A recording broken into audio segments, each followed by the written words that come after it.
statement. And I'll give the floor to the distinguished representative from the Netherlands.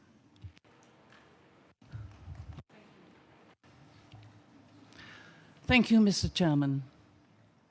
Don't cycle too close to the cornfield. My grandmother used to warn me when I was little. I was 7 and didn't understand why. Years later, I heard that girls had been sexually assaulted there. 1 in 3 women worldwide experience some form of sexual violence. As the Netherlands women's representative to the UN, I've spoken to many women about their experiences over the past year. A female CEO told me that she'd been abused by a family friend when she was little. She'd never talked about it because she thought it was her fault. A student assumed the same when she was assaulted after a party. I shouldn't have been cycling at that time of night, another woman concluded after she was attacked on the way home from a meeting. What stands out in each case is how vulnerable women are when they are abused. Vulnerable when they are struggling to come to terms with the violence. Vulnerable when they are suffering depression as a result.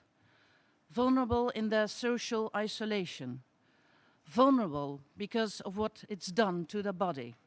And vulnerable from blaming themselves or being made to feel guilty. With the use sometimes and abuse sometimes of passages from holy books. Ideas imposed by a small group of powermongers in social or religious communities. Ideas that are assimilated by millions of followers worldwide who see it as their right to assault and rape women and girls, or taunt them with explicit remarks, noises or gestures, all expressions of sexism that women around the world face on a daily basis. Alarmingly, sexual violence and sexism are growing in parts of the world where women are advancing. The world has been shocked by the violent acts committed by IS. Much of this extreme, often sexual violence is directed at women and girls.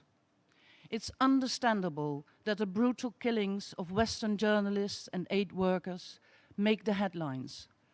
But it's alarming that extreme sexual violence on such a wide scale seems to be drawing less attention. In October 2000, the UN Security Council adopted Resolution 1325, acknowledging the vulnerability of women in armed conflicts and, in theory, drawing international attention to violence against them.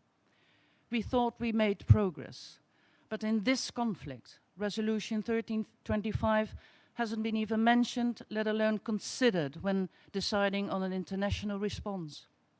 Despite the resolution, the plight of women has never prompted international intervention. But why not? Are women's rights violations not important enough if the victims are women? We've all heard the news coming out of Syria, the accounts of brutal violence told by women, girls and children in the countless refugee camps on the borders of Turkey and Syria. This is happening before the eyes of the world and the consequences are disastrous. We're aware of what's going on and some of us are trying to do something about it. But these are very small ripples in an endless ocean of violence. And what about involving women in resolving conflicts? Don't they matter? 18 months ago, the World Health Organization urged governments and other parties to place sexual violence against women and girls high on their agendas.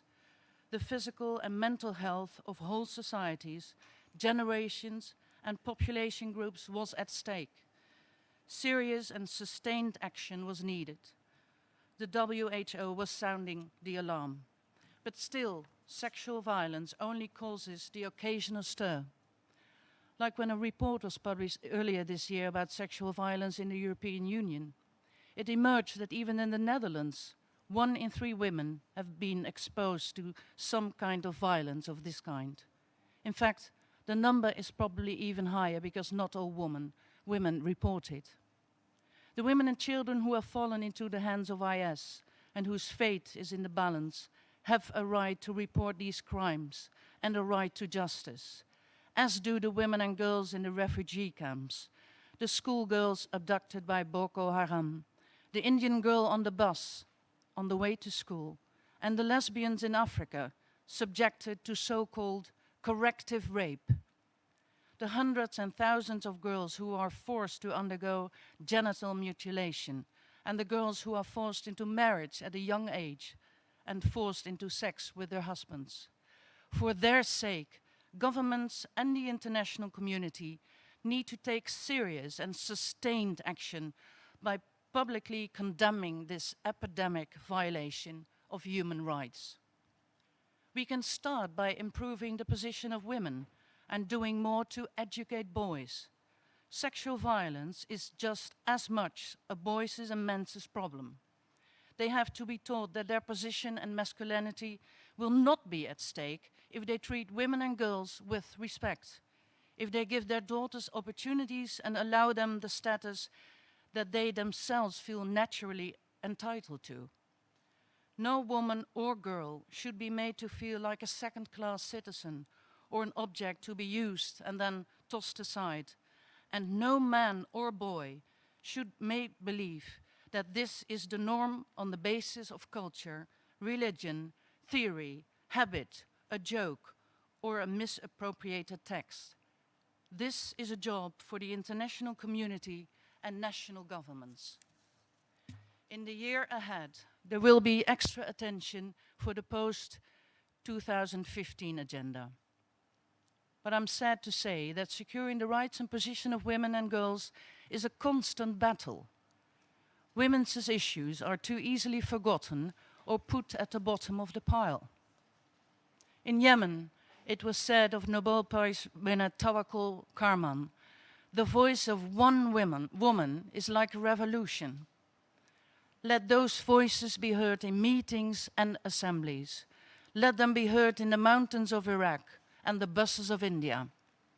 In my unique role as women's representative to the UN, I want to make a moral appeal to the political, economic, religious and spiritual leaders of this world.